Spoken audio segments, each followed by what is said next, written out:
Revolução Francesa mudou o mundo ocidental, e a compreensão do desenrolar dos seus eventos nos ajuda a conhecer mais sobre esse longo processo que marcou o século XIX. Vamos falar mais sobre esse assunto? Então clique em curtir, se inscreva e vamos lá!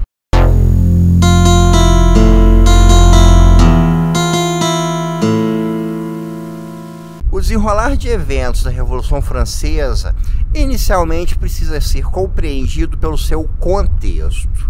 Na época, o sistema feudal estava se enfraquecendo gradualmente com a formação da classe burguesa, composta por pessoas que não eram do clero ou da nobreza, mas que ganhavam dinheiro e começavam a reivindicar poderes políticos. Dentre a classe camponesa, começava também a surgir pressões por direitos pela terra, o que significava um forte golpe contra o modelo feudal. Além disso, havia um grande crescimento populacional na Europa ao longo do século XVIII, o que significava maiores demandas de consumo, como de alimentos. Para a França, que contava com 26 milhões de habitantes em 1789, sendo o país mais populoso da Europa, essa questão era ainda mais acentuada. Uma série de colheitas ruins devido a questões climáticas fez com que houvesse baixa disponibilidade de grãos, o que agitou a população. A divulgação de muitas ideias sobre liberdade, constituição, limites à autoridade estatal, democracia e direitos civis começou a mudar a forma como se encarava o poder estabelecido. Resumindo, o modelo político estabelecido começava a ser questionado por muitas camadas da sociedade e de diversas maneiras. O evento que viria a desencadear toda a Revolução Francesa ocorreu quando o controlador-geral das finanças, Charles Alexandre de Calonne, convocou uma assembleia de notáveis, como prelados, grandes nobres e alguns representantes da burguesia, em fevereiro de 1787, para propor reformas destinadas a eliminar o déficit orçamentário. A proposta de Calonne era aumentar a tributação das classes privilegiadas. Contudo, a Assembleia recusou-se a assumir a responsabilidade por essas reformas e sugeriu a convocação dos Estados Gerais. Os Estados Gerais existem na França desde o século XIII e reuniam representantes dos três setores da sociedade: o clero, a aristocracia e o terceiro estado, os plebeus. Durante a primavera e o verão de 1788, houve agitação entre a população em Paris, Grenoble, Dijon, Toulouse, Pau e Rennes. A insatisfação pública manifesta levou o rei Luís XVI a nomear como ministro das Finanças o reformista Jacques Necker e prometer convocar os Estados Gerais em 5 de maio de 1789. Outra conquista dessas manifestações foi a liberdade de imprensa, o que aumentou a divulgação de ideias com relação a mudanças estatais. As eleições para os Estados Gerais, realizadas entre janeiro e abril de 1789, terminaram com 600 deputados para o terceiro estado, 300 para a nobreza e 300 para o clero. Os Estados Gerais se reuniram em Versalhes em 5 de maio de 1789 e imediatamente se dividiram em uma questão fundamental: se a votação seria por representante ou por estado. Caso fosse por representante, o terceiro estado teria a maioria dos votos. Caso fosse por estado, a maioria seria do clero e da nobreza. Essa questão levou o terceiro estado a declarar em 17 de junho de 1789 uma Assembleia Nacional. Ao se verem impedidos de entrar em sua sala de reuniões habitual em Versalhes, em 20 de junho, e acreditando que o rei os forçava a se dispersar, dirigiram-se para um pavilhão de pela, um esporte semelhante ao tênis. Lá fizeram um juramento de nunca se separarem até que uma constituição escrita fosse estabelecida para a França. Diante da união demonstrada pelo terceiro estado, o rei Luís XVI cedeu e, em 27 de junho, ordenou que o clero e a nobreza se juntassem ao terceiro estado na Assembleia Nacional. Esse evento ficou conhecido como o Juramento do Jogo da Pela e costuma ser indicado como o início da Revolução. Com a força do terceiro estado, a Assembleia passou a se chamar Assembleia Nacional Constituinte. Enquanto essas questões políticas sucediam entre as classes mais pobres, ocorreu um episódio bastante importante da Revolução. As más colheitas e rumores que o terceiro estado seria boicotado na Assembleia, incorrendo em perda de direitos, levaram ao grande medo de julho de 1789, quando surgiu uma ampla insurreição popular. E durante essa insurreição que, em 14 de julho de 1789, a multidão parisiense tomou de assalto a Bastilha, símbolo da tirania real. Esse fato é extremamente simbólico por representar o povo se opondo à tirania real e também encerrando a preocupação de que os representantes do terceiro estado na Assembleia Constituinte fossem presos no local. Outro motivo causador do grande medo foi a demissão de Jacques Necker, um dia antes dos levantes. Por ser um reformista com ideias como transparência com os gastos públicos, a aristocracia tinha receios com relação a ele, o que provocou sua demissão. Porém, com a revolta popular, Necker foi restituído ao cargo.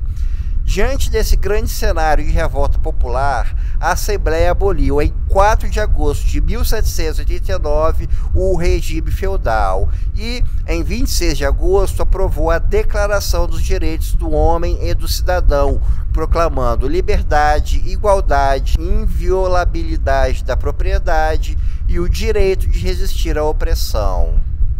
Mas, afinal de contas, o que significou abolir o feudalismo? Entre os artigos da lei estão o fim de todos os direitos feudais, como de servidão, o fim da justiça senhorial, em que senhores feudais têm poderes jurídicos, a desobrigação de pagamento de dízimo, o fim de toda forma de privilégio, com todos os cidadãos sendo obrigados a pagar as mesmas taxas de impostos. Há também alguns pontos mais específicos, como o fim de direito de caça exclusivo aos nobres.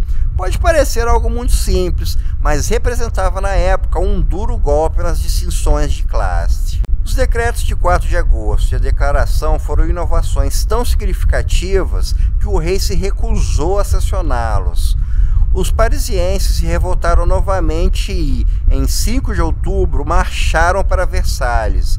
No dia seguinte, trouxeram a família real de volta para Paris. A Assembleia Nacional Constituinte seguiu a corte e em Paris continuou a trabalhar na nova Constituição. A nova ordem promovida pela Constituição beneficiou principalmente a burguesia. Uma lei que nacionalizava terras da igreja para serem vendidas para pagar a dívida pública mudou completamente o panorama da propriedade agrária na França, beneficiando a burguesia. O direito de se eleger para cargos públicos e para votar se expandiu e foi proposta uma reforma administrativa que suplantasse o modelo feudal. Todo esse processo de mudanças acabou levando a atritos internacionais. Um dos principais causadores desses atritos foi o princípio de autodeterminação dos povos, que levou a França a anexar a Avignon, então parte dos territórios papais. Outro fator relevante era o medo das demais monarquias europeias de que os princípios da Revolução se espalhassem. Esses atritos levaram a França a uma guerra contra a Áustria, iniciada em abril de 1792. Um dos fatores de influência dessa guerra é o fato da rainha Maria Antonieta, esposa de Luís XVI, ser irmã do imperador sacro germânico Leopoldo II. A coroa francesa acreditava que uma guerra contra a Áustria poderia ajudar a restabelecer o antigo modelo político francês. Esse era o início das guerras revolucionárias francesas. Nesse período, a Assembleia aprovou novos decretos importantes. Em 27 de maio de 1792, um que sentenciava qualquer padre denunciado por 20 cidadãos à deportação imediata. Um em 29 de maio, que dissolvia a guarda do rei, por ela ser composta por aristocratas, em 8 de junho, que estabeleceu nas proximidades de Paris um acampamento de 20 mil fédères, que eram tropas formadas por voluntários ligados aos princípios revolucionários.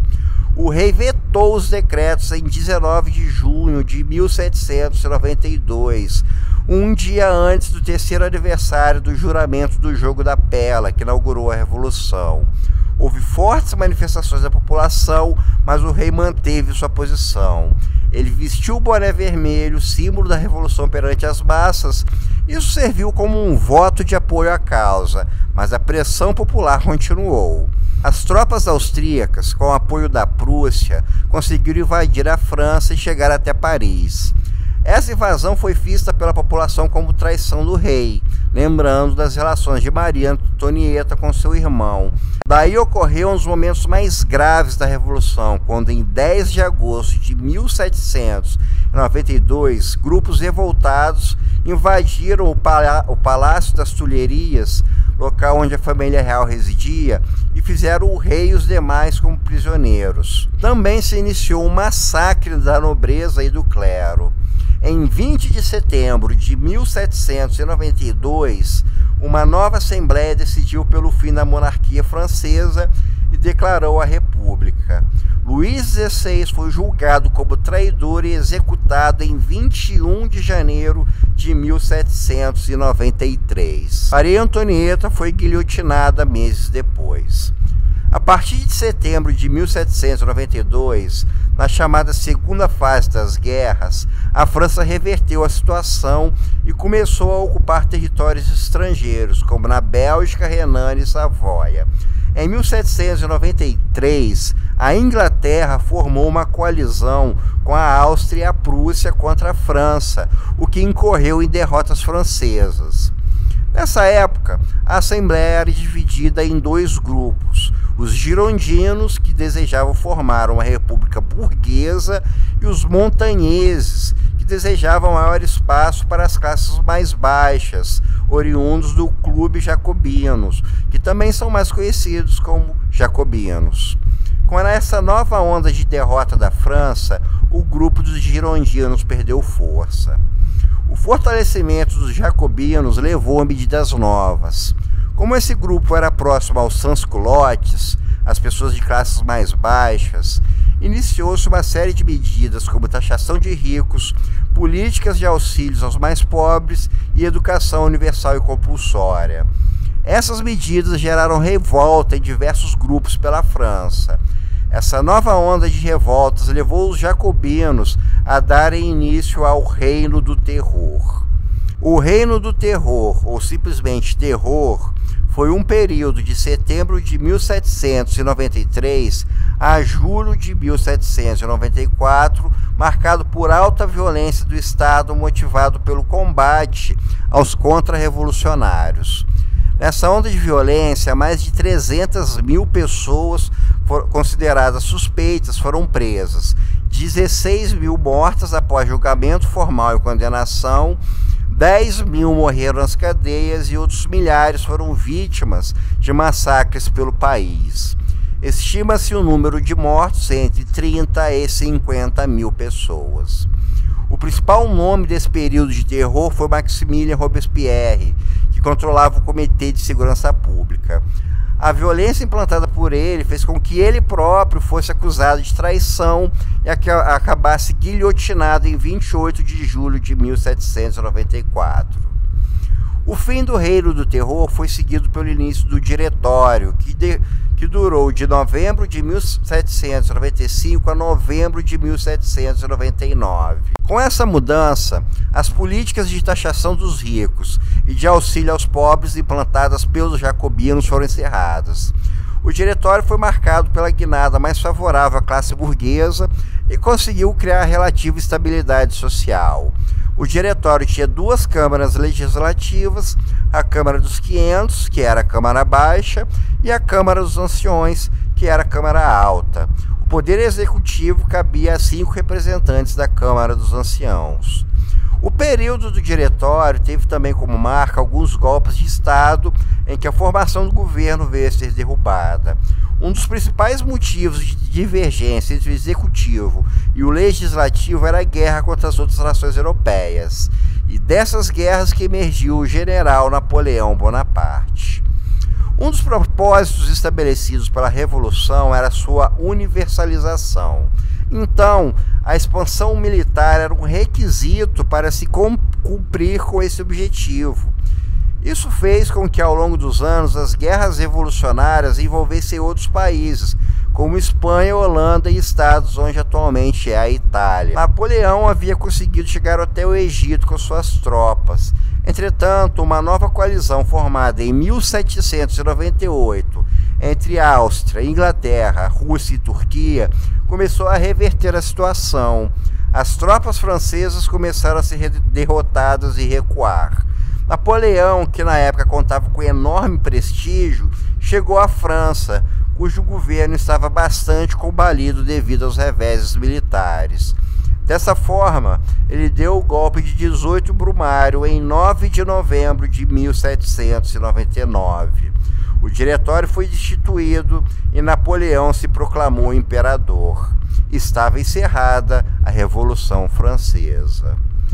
Então, espero que tenham gostado e até o nosso próximo encontro.